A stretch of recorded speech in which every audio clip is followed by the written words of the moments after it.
Hello students, स्वागत करते हैं आपका हमारे यूट्यूब चैनल एएसएससी एजुकेशन पर। आज हम पढ़ने वाले हैं इंग्लिश ग्रामर से इंट्रोगेटिव सेंटेंसेस, यानी कि प्रश्नवाचक वाक्य। ठीक है, तो प्रश्नवाचक वाक्य किस तरीके से बनाना है? सीधा सा है कि वाक्य में क्या किया जाए, क्वेश्चन पूछा जाए। ठीक है, जैसे कि सबसे पहले हर एक चीज़ की एक पहचान है। तो इंट्रोगेटिव सेंटेंस यानी प्रश्नवाचक वाक्य, और इसकी पहचान होती है क्वेश्चन मार्क, यानी कि सेंटेंस के लास्ट में अगर क्वेश्चन मार्क लगा है तो सेंटेंस कैसा है? इंट्रोगेटिव है। ठीक है, और आगे और भी कंडीशंस होती हैं, वो अलग है। ठीक है, तो अगर क्वेश्चन मार्क लगा है तो हम पहचान सकते हैं कि सेंटेंस कैसा है? इंट्रोगेटिव है। अब इनकी कनेक्टिविटी कैसी है कि क्वेश्चन मार्क यानी क्या होता है हिंदी में? प्रश्नवाचक चिन्ह, और ये क्या है? प्रश्नवाचक वाक्य। तो दोनों कनेक्टेड हैं एक दूसरे से, यानी कि अगर क्वेश्चन मार्क लगा हुआ है तो हम पहचानते हैं कि सेंटेंस कैसा है? इंट्रोगेटिव है। जबकि हमसे कहा जा रहा है कि इंट्रोगेटिव बनाएं, इसका मतलब क्या हुआ कि क्या लगाना है? Question mark. ठीक है, जिस तरीके से हमने नेगेटिव में समझा था कि नेगेटिव करना है यानी कि नॉट का यूज करना, और नॉट का यूज कहाँ करते हैं? हेल्पिंग वर्ब के बाद। ठीक है, ऐसे ही इसको भी समझना। ठीक है, जैसे कि सिंपल सेंटेंस है, उसका स्ट्रक्चर लिखा हुआ है subject plus helping verb plus verb plus object. अब हम इसको कैसे समझे? नेगेटिव में क्या समझा था कि नेगेटिव करना है नॉट का यूज करना, और नॉट का यूज होता है हेल्पिंग वर्ब के बाद। मतलब कि मेन चीज है हेल्पिंग वर्ब, हर एक टेंस की जो कि अलग अलग होती है। ऐसे ही इंट्रोगेटिव के लिए क्या पढ़ेंगे? इंट्रोगेटिव करना यानी हेल्पिंग वर्ब को आगे लाना। इंट्रोगेटिव करना मतलब कि हेल्पिंग वर्ब को आगे लाना। ठीक है, इंट्रोगेटिव में हेल्पिंग वर्ब आ जाएगी आगे, तो ऑटोमेटिकली सब्जेक्ट कहाँ हो गया? पीछे। यानी कि जो स्ट्रक्चर है, यहाँ हम स्ट्रक्चर लिखें। स्ट्रक्चर क्या होता है? एक तरह का ढांचा, सूत्र, नियम, जो समझना है यहाँ को समझ लें। स्ट्रक्चर यानी कि एक नियम हो गया कि हमको सेंटेंस को इस तरह से लिखना है।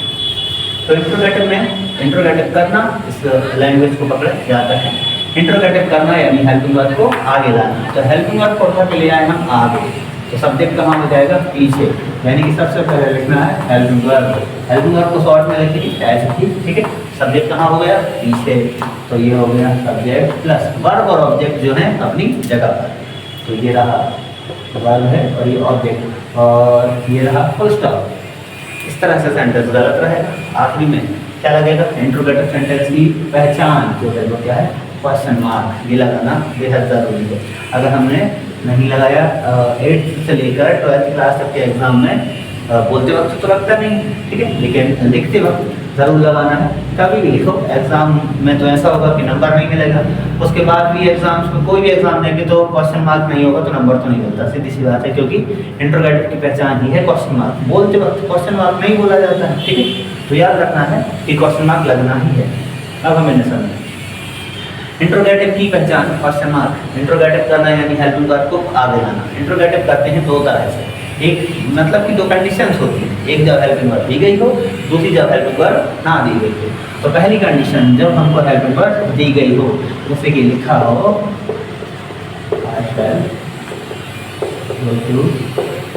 पहले, और कहा जाए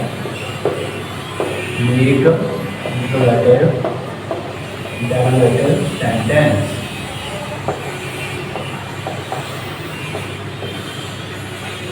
मेक इंट्रोगेटिव सेंटेंस। ठीक है, इंट्रोगेटिव सेंटेंस बनाएं, या फिर कहा जाएगा change into interrogative sentence. Interrogative में यानी कि प्रश्नवाचक में बदलें। तो सेंटेंस है आई शैल गो टू दिल्ली, मैं दिल्ली जाऊंगा।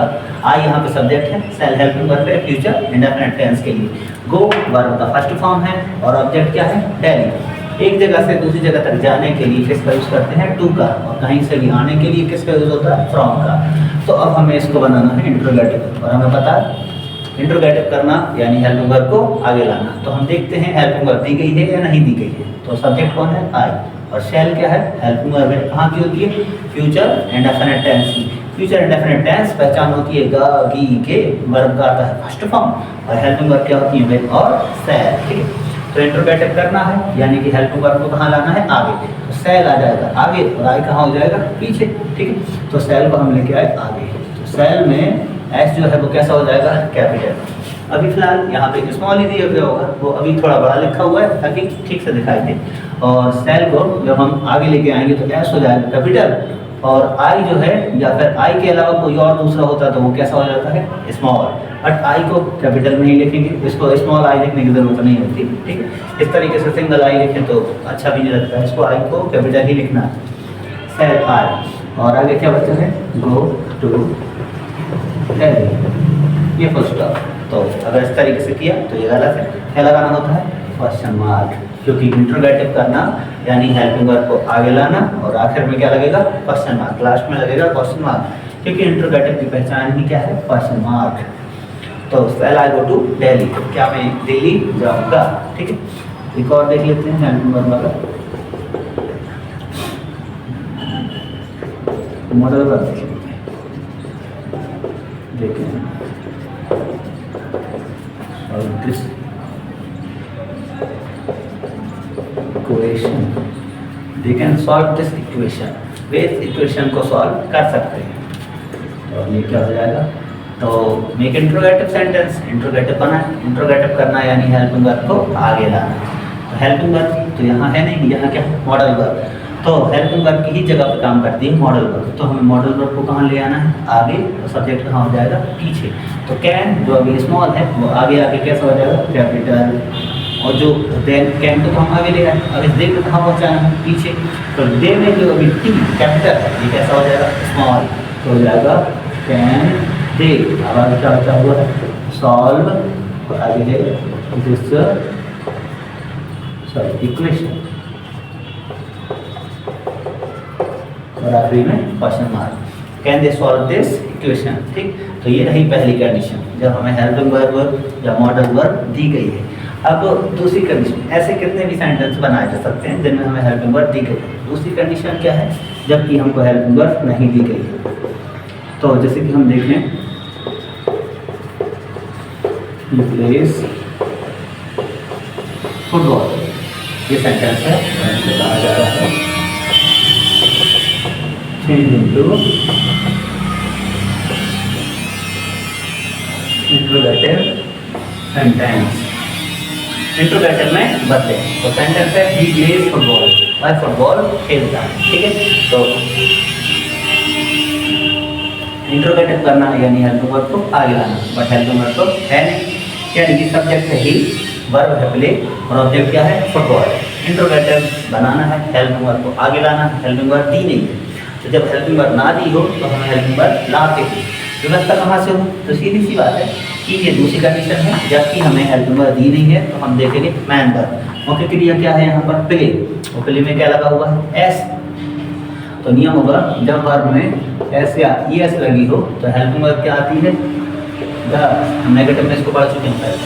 जब वर्ब में एस या ई एस लगा हो तो हेल्पिंग वर्ब क्या आती है, डस। और वर्ब में से एस या ई एस को हटा देते हैं तो वर्ब किस में चेंज हो जाती है, फर्स्ट फॉर्म, ठीक है। यानी कि अगर यहाँ पे क्या लगा हुआ है, एस, तो हम देखेंगे जब एस या ई एस लगा हो तो हेल्पिंग वर्ब आती है डस, तो हेल्पिंग वर्ब आ जाएगी आगे डस। और फिर वर्ब में से इस एस को क्या कर देंगे, हटा देंगे, तो केवल क्या बचेगा, प्ले, है ना। दूसरी कंडीशन, जब वर्ब का दिया हो फर्स्ट फॉर्म, जब फर्स्ट फॉर्म हो तो हेल्पिंग वर्ब आती है डू, और वर्ब जब कितने रहती है, चाहे हम डू को लगाएं या डू को हटाएं, वर्ब में कोई चेंजेस नहीं होते। कभी कभी आगे के यूजर्स में हमें डू को हटाना भी पड़ेगा, ठीक है। अभी हम क्या कर रहे हैं, लगा रहे हैं। जब वर्ब का फर्स्ट फॉर्म हो तो हेल्पिंग वर्ब आती है डू, ठीक है। जब वर्ब का दिया हो सेकंड फॉर्म, पास्ट टेंस हो, वर्ब का सेकंड फॉर्म, तो हेल्पिंग वर्ब आती है डिड। तो जब वर्ब का सेकंड फॉर्म दिया होगा तो हेल्पिंग वर्ब आएगी डिड, और फिर वर्ब को बदल देंगे किस फॉर्म में, फर्स्ट फॉर्म में, ठीक है। यानी कंक्लूजन क्या है, ओवरऑल सीधा सा ये है कि जब हम डू, डज या डिड तीनों में से किसी भी हेल्पिंग वर्ब का यूज करें तो वर्ब किस में चेंज हो जाती है, फर्स्ट फॉर्म में, ठीक है। इसको अच्छे से याद करना है, ठीक है। अब ये रहा कि जब वर्ब में एस लगा हुआ है तो हमने देखा एस या एस लगे होने पर हेल्पिंग वर्ब क्या आती है, डज। याद कर रहे, जब वर्ब में एस या एस लगा हो तो हेल्पिंग वर्ब क्या आएगी, डज। और फिर बनाने के बाद इस एस या एस को क्या कर दिया जाएगा, हटा दिया जाएगा, क्योंकि इसी एस की वजह से ही हम हेल्पिंग वर्ब लगा पा रहे हैं, ठीक है। तो एस या एस लगे होने पर हेल्पिंग वर्ब आ गई डज। हेल्पिंग वर्ब क्या हुई यहाँ पर, डज, क्योंकि इंट्रोगेटिव करना यानी हेल्पिंग वर्ब को आगे लाना, और हेल्पिंग वर्ब यहाँ थी नहीं तो हम वर्ब की मदद से इसको लेकर आए, और डज लगा लिया है, डी कैपिटल है। तो अब सब्जेक्ट आना है, स्ट्रक्चर में देखें, हेल्पिंग वर्ब के बाद सब्जेक्ट, सब्जेक्ट कौन है, ही। तो ही में एच कैसा हो जाएगा, स्मॉल, तो डज ही, अब किसकी बारी है? वर्ब। वर्ब क्या है यहाँ? प्ले, जैसे लिखा था प्लेज, ठीक है। इस एस की वजह से हम क्या लगा पाए हैं? डज। अब जब डज लगा लिया है तो एस को क्या करना पड़ेगा? हटाना पड़ेगा। ये कुछ ऐसा है जैसे कि पैसे देकर किसी दूसरी चीज़ को लेना है, जब दूसरी चीज़ लेनी है तो फिर पैसे देना है, ठीक है।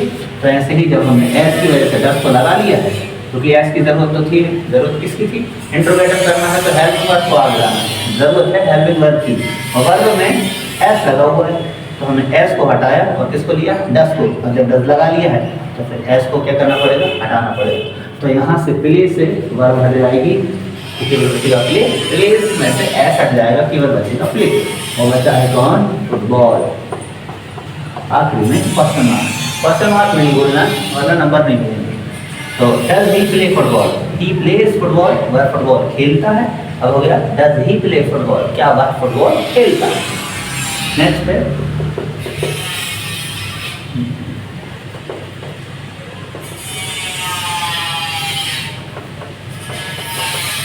यू रन फास्ट, तुम तेज दौड़ते हो, ठीक है। तो रन में देखिए कोई ऐसे है नहीं, ठीक।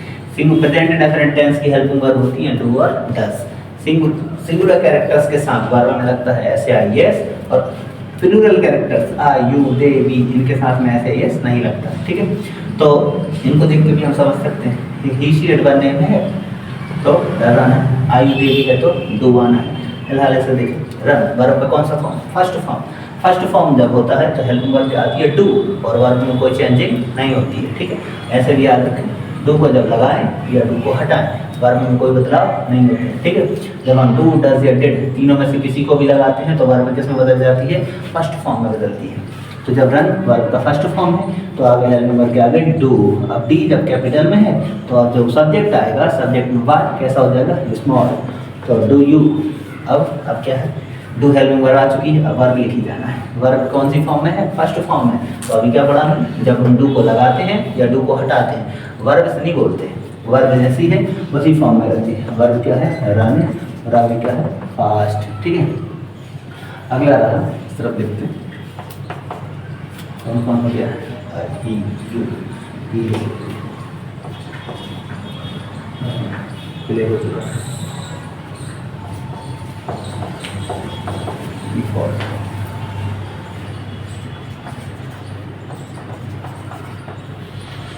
सेंटेंस है B fought very hard. Fight का सेकंड फॉर्म है फॉट, ठीक है।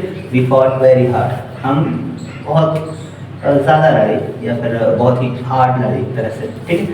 तो फाइट का सेकंड फॉर्म दिया हुआ है फॉट। ज़रूरी है कि हमें वर्ब के फॉर्म याद होने चाहिए, ठीक है। ना हो तो फिर दिक्कत होती है, याद करने होते हैं और कोई तरीका तो है नहीं, ठीक है। आसान होता है वैसे याद करना। तो बी फॉट वेरी हार्ड, तो सब्जेक्ट है बी, इंट्रोगेटिव करना है, और इंट्रोगेटिव करना है यानी हेल्पिंग वर्ब को आगे लाना, ठीक है। तो हम देखें फॉट कौन सा फॉर्म है? सेकंड फॉर्म है। जब सेकंड फॉर्म दिया है तो हेल्पिंग वर्ब क्या आती है? डिड। तो सबसे पहले हेल्पिंग वर्ब आ गई डिड। अब जब डिड लगा ली है, ठीक है, तो वर्ब किस फॉर्म में बदल जाएगी? फर्स्ट फॉर्म में। स्ट्रक्चर के अकॉर्डिंग सबसे पहले हेल्पिंग वर्ब, फिर कौन आएगा? सब्जेक्ट। सब्जेक्ट क्या है? बी। बी में डब्ल्यू कैसा है? कैपिटल। बट जब हमने सेंटेंस स्टार्ट किया तो डी कैपिटल है, तो अब बी कैसा हो जाएगा? स्मॉल। तो डिड बी। अब जब डिड लगाया हुआ है तो ये फॉर्म फर्स्ट जो सेकंड फॉर्म है किस में बदलेगी? फर्स्ट फॉर्म में। तो ये हो जाएगा फाइट, डिड बी फाइट। अब बचा क्या है? Very hard. ये एज इट इज जब, और आखिरी में क्वेश्चन मार्क, ओके। इस तरह से कितने भी सेंटेंस बनाए जा सकते हैं, बस वर्ब की फॉर्म याद होना चाहिए। ऐसे आई एस है तो डज, और फिर ऐसे आई एस हट जाएगा, वर्ब आ जाएगी फर्स्ट फॉर्म में। जब फर्स्ट फॉर्म पहले ही है तो डू, और वर्ब तो जाएगी तो फर्स्ट फॉर्म में। जब सेकंड फॉर्म है तो आगे हेल्पिंग वर्ब डिड, और वर्ब चेंज हो जाएगी किस फॉर्म में? फर्स्ट फॉर्म में। तो थैंक यू।